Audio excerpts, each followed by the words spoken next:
आपका स्वागत है आपके अपने YouTube चैनल महाअध्ययन में। वीडियो को लाइक करें और अगर अभी तक चैनल को सब्सक्राइब नहीं किया है तो जल्दी से कर दें। आज हम करने जा रहे हैं हमारे 7th स्टैंडर्ड की साइंस की वर्कशीट जिसका नंबर है 16 और आज हमारी डेट है 25 नवंबर। आज हम बात करने जा रहे हैं न्यूट्रलाइजेशन के बारे में। न्यूट्रलाइजेशन सबसे पहले कि व्हाट इज न्यूट्रलाइजेशन, क्या है क्या ये। तो ये एक रिएक्शन है। अगर हम बात करें कि न्यूट्रलाइजेशन एक रिएक्शन है और ऐसा रिएक्शन है जिसमें एसिड और बेस दोनों मिल जाते हैं और मिलने के बाद वो साल्ट और वाटर बनाते हैं। तो the reaction between an acid and a base is known as neutralisation. A neutralisation reaction can be represent as acid plus base, यानी कि एसिड और बेस को मिलाएंगे तो सॉल्ट और वाटर मिलेगा। अगर हम आसान शब्दों में से समझना चाहें कि न्यूट्रलाइजेशन क्या है तो इट्स अ रिएक्शन जिसमें एसिड और बेस को मिलाया जाता है और जो भी रिएक्शन होता है उससे साल्ट और वाटर बनते हैं। तो कभी भी अगर एसिड और बेस को मिलाने पर साल्ट और वाटर बन जाए तो इसका मतलब न्यूट्रलाइजेशन रिएक्शन वहां पर हुआ है। अब और कुछ बातें जो हमें ध्यान में रखनी है वो ये कि जब भी न्यूट्रलाइजेशन प्रोसेस या रिएक्शन होगा उस रिएक्शन में हीट जरूर निकलेगी, कुछ ना कुछ हीट जरूर उसमें से इवॉल्व होगी ही होगी, ये आपको ध्यान रखना है। अब नीचे एक एग्जाम्पल दिया है। एग्जाम्पल में हमें दिखाया है कि अगर हम सोडियम हाइड्रोक्साइड बेस को हाइड्रोक्लोरिक एसिड के साथ मिक्स करते हैं, यानी कि उनको मिलाते हैं, तो वहां पर न्यूट्रलाइजेशन रिएक्शन होता है और इस रिएक्शन के बाद जो सॉल्ट बनता है वो बनता है सोडियम क्लोराइड और वाटर। ये दोनों चीजें हमें मिलती हैं। तो हमने बेस को क्षार को मिक्स किया, मिलाया और फिर एक प्रोसेस हुआ, रिएक्शन हुआ जिसे हम न्यूट्रलाइजेशन कहते हैं और हमारे पास आ गया है सोडियम क्लोराइड और वाटर। अब ध्यान रखने वाली बात यह है कि हमने कहा कि साल्ट बनेगा, सॉल्ट बनेगा, तो सॉल्ट जो अब यहाँ पे सोडियम क्लोराइड फॉर्म में बना है, ये जो सॉल्ट है वो एसिडिक भी हो सकता है, बेसिक भी हो सकता है और न्यूट्रल भी हो सकता है इन नेचर। इसका नेचर एसिडिक, बेसिक, न्यूट्रल किसी भी तरह का हो सकता है। किसका? सॉल्ट का। ये आपको बिल्कुल क्लियर रखना है। तो हमने यहाँ पर 2-3 बातें सीखी। सबसे पहले हमने सीखा न्यूट्रलाइजेशन क्या है। तो न्यूट्रलाइजेशन एक रिएक्शन है जिसमें एसिड और बेस को मिलाने पर साल्ट और वाटर बनता है। One thing. सेकेंड थिंग, जब भी ये रिएक्शन होता है तो some heat is always evolved और प्रोड्यूस्ड, कुछ ना कुछ हीट जरूर प्रोड्यूस होगी ही होगी। थर्ड थिंग हमने ये जानी कि जब ये रिएक्शन होगा तो जो सॉल्ट फॉर्म करेगा वो एसिडिक भी हो सकता है, बेसिक भी हो सकता है और न्यूट्रल भी हो सकता है इन नेचर। अब बढ़ते हैं आगे। अब हमें एक एक्टिविटी करनी है। एक्टिविटी में क्या करना है? हमें एक टेस्ट ट्यूब लेनी है और उसमें 1/4 हाइड्रोक्लोरिक एसिड लेना है और इसे लेने के बाद हम बढ़ते हैं आगे। और आगे बढ़ने से पहले एक बात जो हमें ध्यान रखनी है कि हमने हाइड्रोक्लोरिक एसिड ही क्यों लिया। इसलिए लिया क्योंकि इसमें कोई कलर नहीं होता है। तो हमने एसिड लिया जिसमें कोई भी कलर नहीं है, जिसका नाम है हाइड्रोक्लोरिक एसिड। अब इसके अंदर हम इंडिकेटर डालेंगे। आपको याद है हमने इंडिकेटर्स के बारे में पढ़ा था। ये क्या होते हैं? ये इंडिकेटर होते हैं जिससे हमें ये पता चलता है कि जो भी हमारे पास सॉल्यूशन है वो सॉल्यूशन या डिल्यूट, यहाँ पर लिखा ना डिल्यूट, हमारे पास जो भी सॉल्यूशन है हमें ये पता चल सके कि वो एसिड है या बेस है। तो इंडिकेटर के थ्रू हम ये पता लगाते हैं। तो अब हमने जो हाइड्रोक्लोरिक एसिड लिया है उसके अंदर हम फिनोल्फ्थेलिन की कुछ ड्रॉप्स को ऐड करेंगे।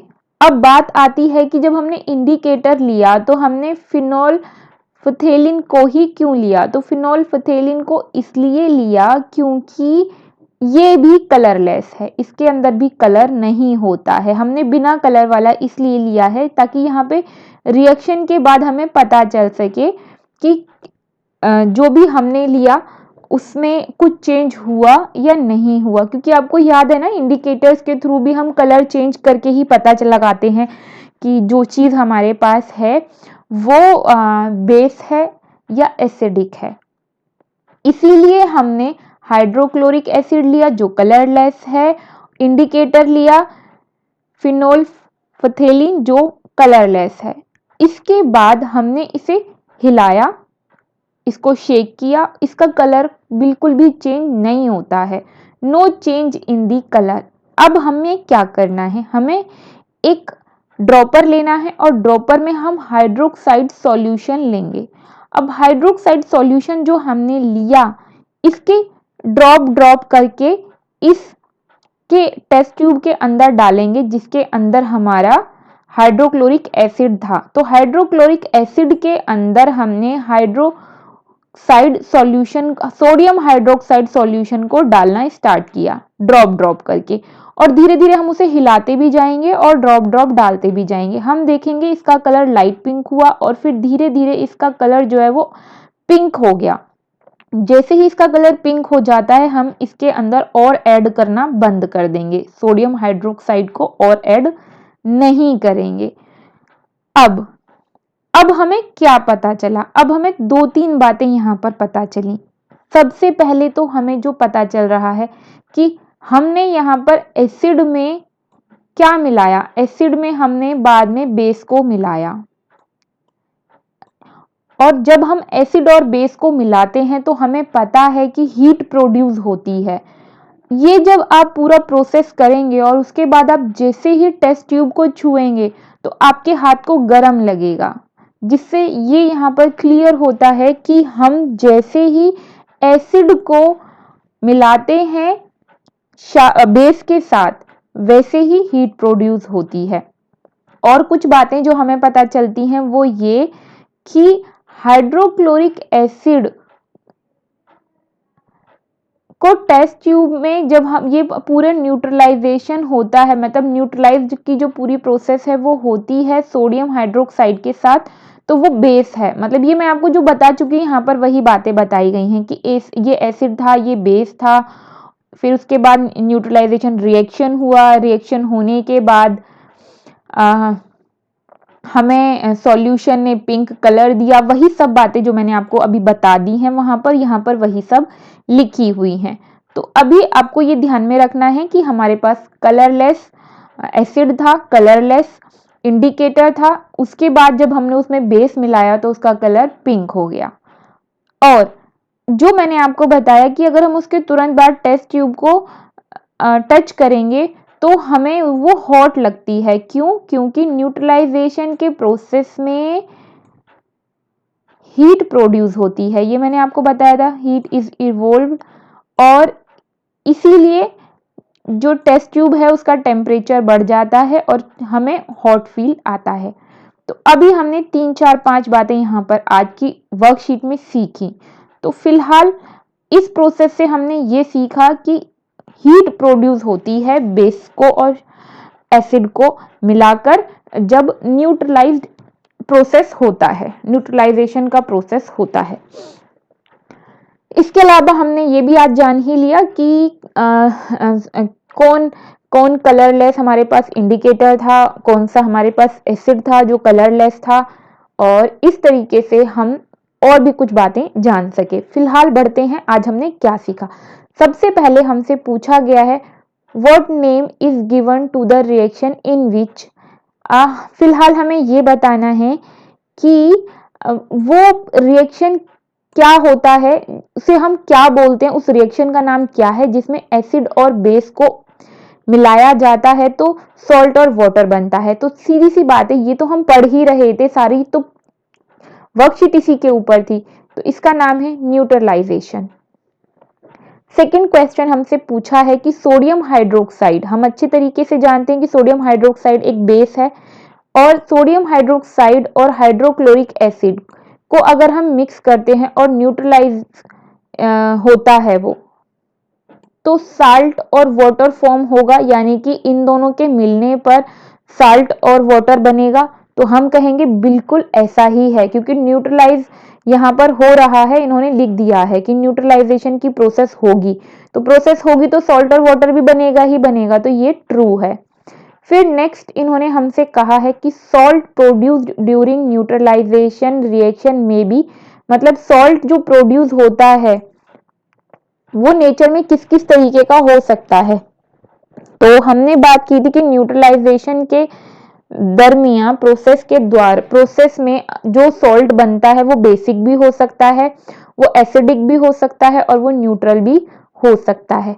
फोर्थ क्वेश्चन में हमसे पूछा है कि explain why if we touch the test tube immediately after, मतलब इसमें हमसे पूछा है कि अगर टेस्ट ट्यूब को हम न्यूट्रलाइजेशन के प्रोसेस के तुरंत बाद, रिएक्शन के तुरंत बाद अगर टच करते हैं तो हमें हॉट फील होता है, तो ये हॉट फील होता है, इसको एक्सप्लेन करना है कि क्यों होता है, व्हाई। तो वो मैंने अभी आपको बताया ही था और वो हमने यहाँ पर लिख दिया, because some heat is evolve during the neutralisation reaction, this heat raises the temperature of reaction mixture and makes the test tube feel hot. ये थी हमारी आज की वर्कशीट।